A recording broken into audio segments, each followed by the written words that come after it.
La desaparición del señor Davenane de Agatha Christie, entregado en formato de audiolibro por Aventuras Audibles. Poirot y yo esperábamos a nuestro viejo amigo, el inspector Japp de Scotland Yard, para tomar el té. Estábamos sentados alrededor de la mesa del té esperando su llegada. Poirot acababa de terminar de enderezar cuidadosamente las tazas y los platos que nuestra patrona solía tirar, en lugar de colocar, sobre la mesa. También había respirado pesadamente sobre la tetera de metal, y la había limpiado con un pañuelo de seda. La tetera estaba hirviendo y junto a ella había una pequeña cacerola esmaltada que contenía un chocolate dulce y espeso que a Poirot le agradaba más el paladar que lo que él describió como tu veneno inglés. Abajo sonó un agudo rat-tat y pocos minutos después Japp entró rápidamente. «Espero no llegar tarde», dijo mientras nos saludaba.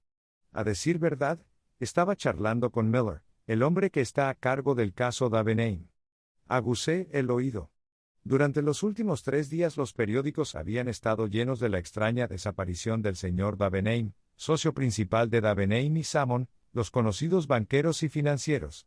El sábado pasado salió de su casa y nunca más se le volvió a ver. Esperaba poder extraer algunos detalles interesantes de Japp. Debería haber pensado, comenté, que hoy en día sería casi imposible que alguien desapareciera. Poirot movió un plato de pan con mantequilla 1/8 de pulgada y dijo bruscamente, «Sé exacto, amigo mío. ¿Qué quieres decir con desaparecer? ¿A qué clase de desaparición te refieres? ¿Entonces las desapariciones están clasificadas y etiquetadas?» Me reí. Japp también sonrió. Poirot nos miró a ambos con el ceño fruncido. «Pero ciertamente lo son. Se dividen en 3 categorías, la primera, y más común, la desaparición voluntaria. En segundo lugar, el caso de pérdida de memoria, del que tanto se abusa, es raro, pero en ocasiones genuino. En tercer lugar, el asesinato y la eliminación más o menos exitosa del cuerpo. ¿Se refiere a los 3 como imposibles de ejecutar? Creo que casi es así. Es posible que pierda la memoria, pero seguramente alguien lo reconocerá, especialmente en el caso de un hombre tan conocido como Davenane. Entonces no se puede hacer que los cuerpos desaparezcan en el aire. Tarde o temprano aparecen escondidos en lugares solitarios o en baúles. El asesinato desaparecerá. De la misma manera, el empleado que se fuga, o el moroso nacional, está destinado a ser perseguido en estos días de telegrafía inalámbrica. Se le puede expulsar de países extranjeros, se vigilan los puertos y las estaciones de ferrocarril, y, en cuanto a su ocultamiento en este país, sus rasgos y apariencias serán conocidos por todo aquel que lea un periódico. Se enfrenta a la civilización. Mon ami, dijo Poirot, cometes un error. No se tiene en cuenta el hecho de que un hombre que ha decidido deshacerse de otro hombre, o de sí mismo en sentido figurado pueda ser esa rara máquina, un hombre de método. Podría aportar inteligencia, talento y un cuidadoso cálculo de los detalles a la tarea, y entonces no veo por qué no debería lograr desconcertar a la policía. Pero tú no, supongo. Dijo Japp de buen humor, guiñándome un ojo. Él no podría desconcertarlo, señor Poirot. Poirot se esforzó, con notable falta de éxito, en parecer modesto. Yo también. ¿Por qué no? Es cierto que abordo estos problemas con una ciencia exacta, una precisión matemática que, por desgracia, parece demasiado rara en la nueva generación de detectives. Japp sonrió más ampliamente. No lo sé, dijo. Miller, el hombre que está en este caso, es un tipo inteligente. Puedes estar seguro de que no pasará por alto ni una huella, ni una ceniza de cigarro, ni siquiera una migaja. Tiene ojos que lo ven todo. Entonces, amigo Ami, dijo Poirot, tiene el gorrión londinense. Pero de todos modos no debería pedirle al pajarito marrón que resuelva el problema del señor Davenane. Vamos, señor, ¿no va a desestimar el valor de los detalles como pistas? De ninguna manera. Todas estas cosas son buenas a su manera. El peligro es que puedan asumir una importancia indebida. La mayoría de los detalles son insignificantes, 1 o 2 son vitales. Es el cerebro, las pequeñas células grises se dio unos golpecitos en la frente en las que hay que confiar. Los sentidos engañan. Uno debe buscar la verdad dentro, no fuera. ¿No querrá usted decir, señor Poirot, que se comprometería a resolver un caso sin moverse de su silla, verdad? Eso es exactamente lo que quiero decir, dado que los hechos me fueron presentados. Me considero un especialista en consultoría. Hap se dio una palmada en la rodilla. Ahorcado si no te creo en tu palabra. Te apuesto 5 libras a que no puedes echar mano o, mejor dicho, decirme dónde poner mi mano sobre el señor Davenheim, vivo o muerto, antes de que transcurra una semana. Poirot reflexionó. Bien, mon ami, acepto. Lesford, es la pasión de vosotros los ingleses. Ahora los hechos. El sábado pasado, como es su costumbre habitual, el señor Davenheim tomó el tren de las 12:40 de Victoria a Chingside, donde se encuentra su palaciego lugar de campo, The Cedars. Después del almuerzo, dio un paseo por el terreno y dio varias indicaciones a los jardineros. Todos coinciden en que su comportamiento era absolutamente normal y habitual. Después del té, asomó la cabeza en el gabinete de su esposa, y dijo que iba a ir al pueblo a escribir algunas cartas. Añadió que esperaba al señor Lowen en viaje de negocios. Si llegaba antes de su regreso, lo harían pasar al estudio y le pedirían que esperara. Luego, el señor Davenheim salió de la casa por la puerta principal, caminó tranquilamente por el camino de entrada y salió por la puerta, y nunca más se le volvió a ver. A partir de ese momento desapareció por completo. Bonito, muy bonito, un problemita encantador, murmuró Poirot. Continúa, mi buen amigo. Aproximadamente un cuarto de hora más tarde, un hombre alto, moreno y con un espeso bigote negro tocó el timbre de la puerta principal, y explicó que tenía una cita con el señor Davenheim. Dio el nombre de Lowen y, siguiendo las instrucciones del banquero, fue conducido al estudio. Pasó casi una hora. El señor Davenheim no regresó. Finalmente, el señor Lowen tocó el timbre, y explicó que no podía esperar más porque debía tomar el tren de regreso a la ciudad.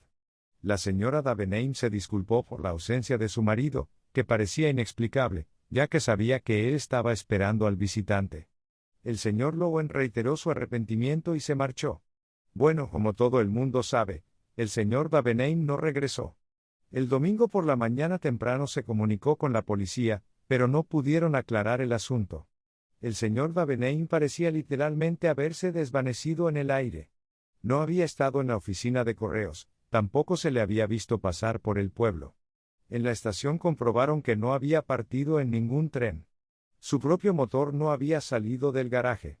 Si hubiera alquilado un coche para encontrarse con él en algún lugar solitario, parece casi seguro que en ese momento, en vista de la gran recompensa ofrecida por la información, el conductor del mismo se habría acercado para contarle lo que sabía. Es cierto que había una pequeña carrera en Enfield, a 5 millas de distancia, y si hubiera caminado hasta esa estación podría haber pasado desapercibido entre la multitud. Pero desde entonces su fotografía y una descripción completa de él han circulado en todos los periódicos, y nadie ha podido dar ninguna noticia sobre él.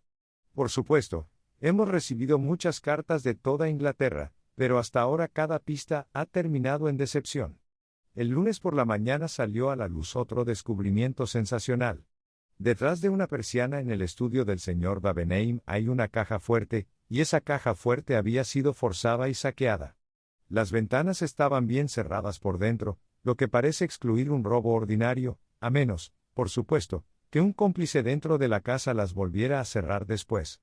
Por otra parte, habiendo transcurrido el domingo y estando la casa sumida en el caos, es probable que el robo se haya cometido el sábado, y no haya sido detectado hasta el lunes. Precisamente, dijo Poirot secamente.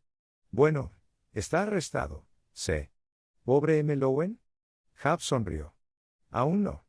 Pero está bajo una supervisión bastante estrecha. Poirot asintió. ¿Qué se sacó de la caja fuerte? ¿Tienes alguna idea? Hemos estado analizando eso con el socio menor de la firma y la señora Davenheim. Aparentemente había una cantidad considerable en bonos al portador y una suma muy grande en billetes, debido a que se acababa de realizar una transacción importante. También había una pequeña fortuna en joyería. Todas las joyas de la señora Davenheim estaban guardadas en la caja fuerte. Comprarlos se había convertido en una pasión para su marido durante los últimos años y apenas pasaba un mes sin que él le regalara alguna joya rara y costosa. En conjunto, es un buen botín, dijo Poirot, pensativo. Ahora, ¿qué pasa con Lowen? ¿Se sabe cuál era su negocio con Davenheim esa noche? Bueno, aparentemente los dos hombres no se llevaban muy bien. Lowen es un especulador en cierta medida. Sin embargo, Una o dos veces ha podido darle un golpe a Davenheim en el mercado, aunque parece que rara vez o nunca se encontraron. Se trataba de una cuestión relativa a algunas acciones sudamericanas, lo que llevó al banquero a realizar su nombramiento. ¿Entonces Davenheim tenía intereses en Sudamérica? Eso creo. La señora Davenheim mencionó casualmente que pasó todo el otoño pasado en Buenos Aires. ¿Algún problema en su vida familiar? ¿Se llevaban bien el marido y la mujer? Debo decir que su vida doméstica fue bastante pacífica y sin incidentes. La señora Davenheim es una mujer agradable y poco inteligente. Creo que es toda una nulidad. Entonces no debemos buscar allí la solución del misterio. ¿Tenía enemigos? Tenía muchos rivales financieros, y sin duda hay muchas personas a las que ha superado, y que no le tienen ninguna buena voluntad particular. Pero no había nadie que pudiera deshacerse de él y, si lo hubieran hecho, ¿dónde está el cuerpo? Exactamente. Como dice Hastings, los cuerpos tienen la costumbre de salir a la luz con fatal persistencia. Por cierto, uno de los jardineros dice que vio una figura que rodeaba la casa hacia el jardín de rosas. La larga ventana francesa del estudio da a la Rosaleda, y el señor Davenheim entraba y salía con frecuencia de la casa por esa vía. Pero el hombre estaba muy lejos, trabajando en unos marcos de pepinos, y ni siquiera puede decir si se trataba de la figura de su maestro o no. Además, no puede fijar la hora con precisión. Debieron ser antes de las 6, ya que los jardineros dejan de trabajar a esa hora. ¿Y el señor Davenheim salió de la casa? Sobre las 5:30 más o menos. ¿Qué hay más allá del jardín de rosas? Un lago. ¿Con un cobertizo para botes? Sí, allí se guardan un par de despejes. Supongo que está pensando en suicidarse, Monsieur Poirot. Bueno, no me importa decirle que Miller irá mañana expresamente para ver arrastrar ese trozo de agua. Ese es el tipo de hombre que es. Poirot sonrió levemente y se volvió hacia mí. Hastings, te lo ruego, pásame esa copia del Daily Megaphone. Si mal no recuerdo, allí hay una fotografía inusualmente clara del hombre desaparecido. Me levanté y encontré la hoja requerida. Poirot estudió atentamente los rasgos. Murmuró. Lleva el pelo bastante largo y ondulado, bigote abundante y barba puntiaguda, cejas pobladas. ¿Ojos oscuros? Sí. ¿El cabello y la barba se vuelven grises? El detective asintió. Bueno, señor Poirot, ¿qué tiene usted que decir al respecto? Claro como la luz del día, ¿eh? Al contrario, muy oscuro. El hombre de Scotland Yard pareció complacido. Lo cual me da grandes esperanzas de solucionarlo, concluyó plácidamente Poirot. Me parece una buena señal que un caso sea oscuro. Si algo está claro como la luz del día, bien, desconfía. Alguien lo ha hecho así. Hap meneó la cabeza casi con lástima. Bueno, cada uno a su antojo. Pero no es malo ver el camino despejado. No veo, murmuró Poirot. Cierro los ojos y pienso. Hap suspiró. Bueno, tienes una semana libre para pensar. ¿Y me traerá usted cualquier novedad que surja como resultado del trabajo del inspector Miller, trabajador y con ojos de lince, por ejemplo? Ciertamente. Eso está en el trato. Parece una pena, ¿no? Me dijo Hap mientras lo acompañaba hasta la puerta. Como robar a un niño. No pude evitar estar de acuerdo con una sonrisa. Todavía estaba sonriendo cuando volví a entrar a la habitación. Bien. Dijo Poirot inmediatamente. Te burlas de papá Poirot, ¿no es así? Me señaló con el dedo. ¿No confías en sus células grises? No te confundas. Discutamos este pequeño problema todavía incompleto, lo admito, pero que ya muestra 1 o 2 puntos de interés. El lago. Dije significativamente. Y aún más que el lago, el cobertizo para botes. Miré de reojo a Poirot. Estaba sonriendo en su forma más inescrutable. Sentí que, por el momento, sería completamente inútil interrogarlo más. No supimos nada de Hap hasta la noche siguiente, cuando entró alrededor de las 9. Por su expresión vi de inmediato que estaba lleno de noticias de algún tipo. Bien, amigo mío, comentó Poirot. ¿Todo va bien? Pero no me digas que has descubierto el cuerpo del señor Davenheim en tu lago, porque no te creeré. No hemos encontrado el cuerpo, pero sí encontramos su ropa, la misma que llevaba ese día. ¿Qué dices a eso? ¿Falta alguna otra ropa en la casa? No, su ayuda de cámara es bastante positivo en ese punto. El resto de su guardarropa está intacto.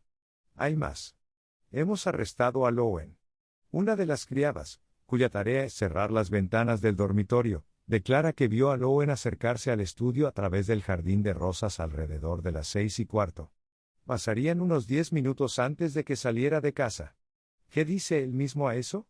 Negó en primer lugar que hubiera abandonado alguna vez el estudio.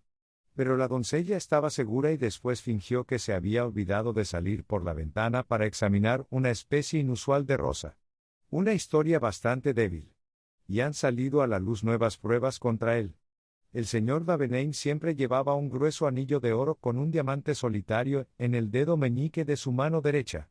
Bueno, ese anillo fue empeñado en Londres el sábado por la noche por un hombre llamado Billy Kellett. La policía ya lo supo hace 3 meses el otoño pasado por robar el reloj de un anciano.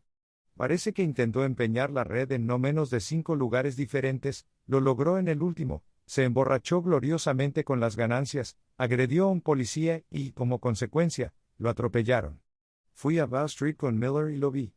Ahora está bastante sobrio y no me importa admitir que lo asustamos muchísimo, insinuando que podrían acusarlo de asesinato. Esta es su historia, y es muy extraña. Estuvo en las carreras de Enfield del sábado, aunque me atrevo a decir que su línea de negocio es hacer alfileres para bufandas, más que apostar. De todos modos, tuvo un mal día y no tuvo suerte. Estaba caminando por el camino a Chingside y se sentó en una zanja a descansar justo antes de llegar al pueblo.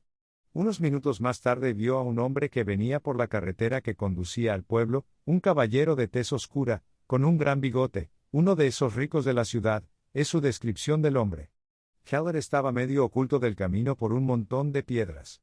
Justo antes de llegar a su altura, el hombre miró rápidamente a un lado y a otro del camino, y viéndolo aparentemente desierto, sacó un pequeño objeto de su bolsillo y lo arrojó por encima del seto. Luego siguió hacia la estación. Ahora, el objeto que había arrojado por encima del seto había caído con un ligero chasquido que despertó la curiosidad del humano abandonado en la zanja. Investigó y, tras una breve búsqueda, descubrió el anillo. Esa es la historia de Kellett. Es justo decir que Lowen lo niega rotundamente y, por supuesto, no se puede confiar en lo más mínimo en la palabra de un hombre como Kellett. Está dentro de los límites de la posibilidad que se encontrara con Davenant en el camino y le robara y asesinara. Poirot meneó la cabeza. Muy improbable, amigo. Amigo. No tenía medios para deshacerse del cuerpo. Ya lo habrían encontrado. En segundo lugar, la forma abierta en que empeñó el anillo hace poco probable que haya asesinado para conseguirlo. En tercer lugar, su ladrón rara vez es un asesino. En cuarto lugar, como está en prisión desde el sábado, sería demasiada coincidencia que pudiera dar una descripción tan precisa de Lowen. Hap asintió. No digo que no tengas razón. Pero de todos modos, no conseguirá que un jurado tome mucha nota de la evidencia de un preso. Lo que me parece extraño es que Lowen no haya podido encontrar una manera más inteligente de deshacerse del anillo. Poirot se encogió de hombros. Bueno, después de todo, si se encontrara en el vecindario, se podría argumentar que el propio Davenant lo había dejado caer. ¿Pero por qué sacarlo del cuerpo? Lloré. Puede haber una razón para ello, dijo Hap. Sabes que justo detrás del lago hay una pequeña puerta que da a la colina, y en menos de 3 minutos a pie llegas a lo que crees. Un horno de cal. Cielos. Lloré. ¿Quieres decir que la cal que destruyó el cuerpo no podría afectar el metal del anillo? Exactamente. Me parece, dije, que eso lo explica todo. ¡Qué crimen tan horrible! De común acuerdo ambos nos volvimos y miramos a Poirot. Parecía perdido en sus reflexiones, con el ceño fruncido, como si realizara algún esfuerzo mental supremo. Sentí que por fin su agudo intelecto se estaba imponiendo. ¿Cuáles serían sus primeras palabras? No nos quedaron dudas por mucho tiempo. Con un suspiro, la tensión de su actitud se relajó y, volviéndose hacia Hap, preguntó, ¿tiene alguna idea, amigo mío, de si el señor y la señora Davenant ocupaban el mismo dormitorio? La pregunta parecía tan ridículamente inapropiada que por un momento ambos nos quedamos mirando en silencio. Entonces Hap se echó a reír. Dios mío, Monsieur Poirot, pensé que saldría usted con algo sorprendente. En cuanto a tu pregunta, estoy seguro de que no lo sé. ¿Podrías averiguarlo? Preguntó Poirot con curiosa persistencia. Oh, ciertamente si realmente quieres saberlo. Merci, amigo. Le agradecería que me lo dijera. Hap lo miró fijamente unos minutos más, pero Poirot parecía haberse olvidado de nosotros dos. El detective meneó la cabeza con tristeza y murmuró, pobre hombre. La guerra ha sido demasiado para él. Se retiró suavemente de la habitación. Como Poirot todavía parecía sumido en sus sueños, cogí una hoja de papel y me entretuve garabateando notas en ella. La voz de mi amigo me excitó. Había salido de su ensoñación y parecía enérgico y alerta. ¿Qué faites bula, mon, amigo? Estaba anotando lo que se me ocurría como los principales puntos de interés de este asunto. Por fin te vuelves metódico, dijo Poirot con aprobación. Oculté mi placer. ¿Te los leo? Por todos los medios. Me aclaré la garganta. Primero, todas las pruebas apuntan a que Lowen fue el hombre que forzó la caja fuerte. 2. Tenía rencor contra Davenant. 3. Mintió en su primera declaración diciendo que nunca había abandonado el estudio. 4. Si aceptas la historia de Billy Kellett como cierta, Lowen está inequívocamente implicado. Hice una pausa. ¿Bien? Pregunté, porque sentí que había señalado todos los hechos vitales. Poirot me miró con lástima y meneó la cabeza muy suavemente. Mon pobre ami. Pero es que no tienes el don. El detalle importante, nunca lo aprecias. Además tu razonamiento es falso. ¿Cómo? Déjame tomar tus 4 puntos. 1. El señor Lowen no podía saber que tendría la oportunidad de abrir la caja fuerte. Vino para una entrevista de negocios. No podía saber de antemano que el señor Davenant estaría ausente enviando una carta y que, en consecuencia, estaría solo en el estudio. Podría haber aprovechado su oportunidad, sugerí. ¿Y las herramientas? Los caballeros de la ciudad no llevan consigo herramientas de ladrón por casualidad. Y esa caja fuerte no se puede cortar con una navaja, signo de exclamación abierta bien entendido. Bueno, ¿qué pasa con el número 2? Dices que Lowen le guardaba rencor al señor Davenant. Lo que quieres decir es que 1 o 2 veces le había vencido. Y presumiblemente esas transacciones se realizaron con el fin de beneficiarse él mismo. En cualquier caso, por regla general no le guardas rencor a un hombre al que has superado, lo más probable es que sea al revés. Cualquier rencor que pudiera haber habido habría sido del lado del señor Davenant. Bueno, ¿no puedes negar que mintió acerca de no haber abandonado nunca el estudio? No. Pero es posible que estuviera asustado. Recuerde, la ropa del hombre desaparecido acababa de ser descubierta en el lago. Por supuesto, como siempre, habría hecho mejor en decir la verdad. ¿Y el 4 punto? Te lo concedo. Si la historia de Kellett es cierta, es innegable que Lowen está implicado. Eso es lo que hace que el asunto sea tan interesante. ¿Entonces aprecié un hecho vital? Tal vez, pero has pasado por alto por completo los 2 puntos más importantes, los que sin duda contienen la clave de todo el asunto. Y por favor, ¿qué son? 1. La pasión que ha crecido en el señor Davenant en los últimos años por comprar joyas. 2. Su viaje a Buenos Aires el otoño pasado. Poirot, estás bromeando. Hablo muy en serio. Ah, trueno sagrado. Pero espero que Hap no olvide mi pequeño encargo. Pero el detective, comprendiendo el espíritu de la broma, lo recordaba también que llegó un telegrama a Poirot hacia las 11 del día siguiente. A petición suya lo abrí y lo leí. El marido y la mujer han ocupado habitaciones separadas desde el invierno pasado. Ajá. Exclamó Poirot. Y ahora estamos a mediados de junio. Todo está resuelto. Lo miré fijamente. ¿No tienes dinero en el banco de Davenant y Salmon, mon, amigo? No, dije, preguntándome. ¿Por qué? Porque debería aconsejarte que lo retires antes de que sea demasiado tarde. ¿Por qué? ¿Qué esperas? Espero un gran éxito en unos días, tal vez antes. Lo que me recuerda que le devolveremos el cumplido de un dépêche a Hap. Un lápiz, te lo ruego, y un formulario. Voila. Le recomendamos que retire todo el dinero depositado en la empresa en cuestión. Eso le intrigará al buen Hap. Sus ojos se abrirán de par en par. No comprenderá lo más mínimo hasta mañana o pasado. Seguí siendo escéptico, pero el día siguiente me obligó a rendir homenaje a los notables poderes de mi amigo. En todos los periódicos aparecía un gran titular que hablaba de la sensacional quiebra del banco de Davenheim. La desaparición del famoso financiero adquirió un caliz totalmente diferente a la luz de la revelación de los asuntos financieros del banco. Antes de que estuviéramos a mitad del desayuno, la puerta se abrió de golpe y Hap entró corriendo.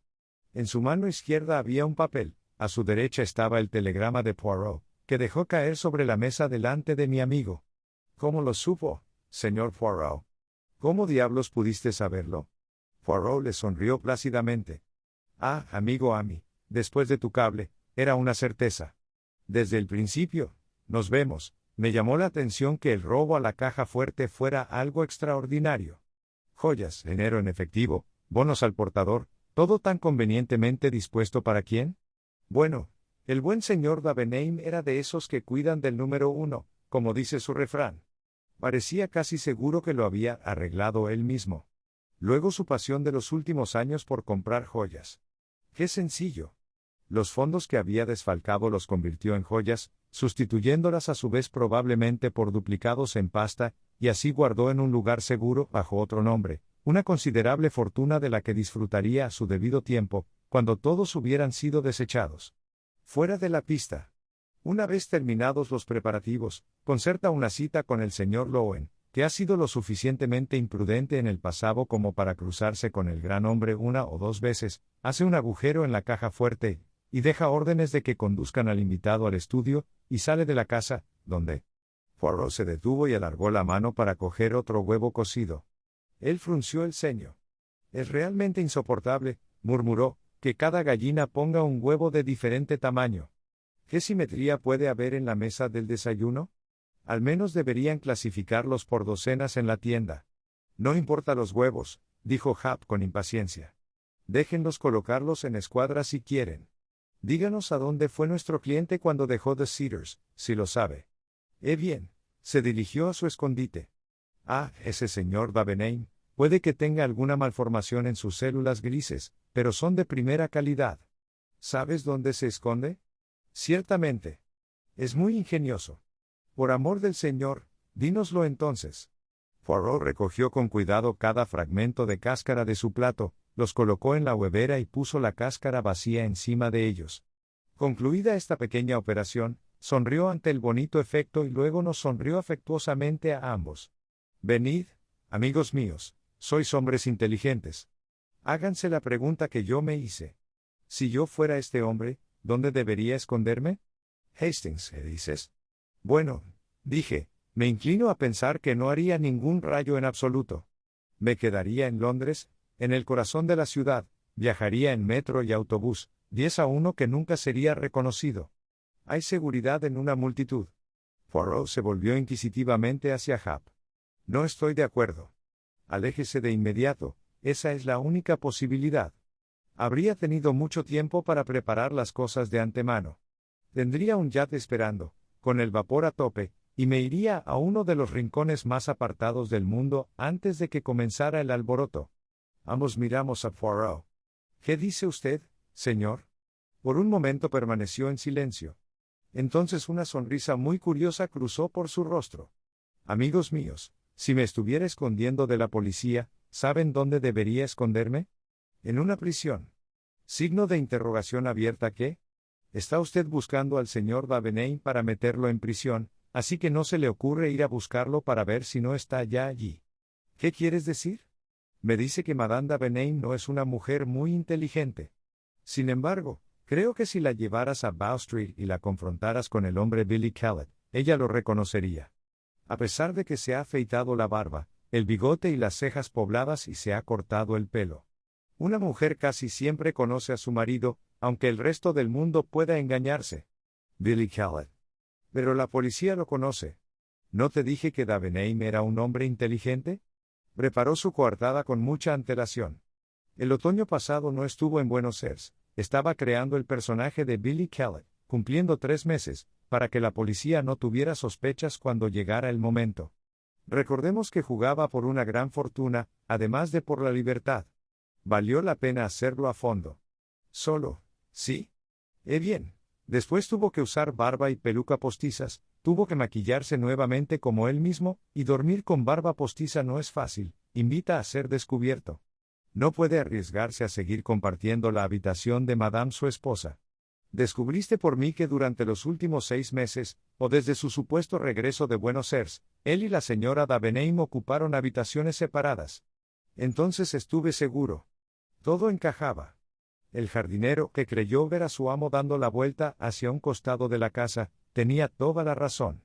Fue el cobertizo para botes, se puso su ropa de vagabundo, que, como puede estar seguro, había estado oculta a los ojos de su ayuda de cámara, dejó los demás en el lago, y procedió a llevar a cabo su plan empeñándose el anillo de una manera obvia.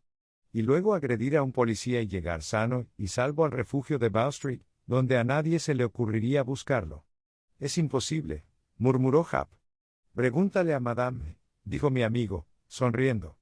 Al día siguiente, junto al plato de Poirot, había una carta certificada.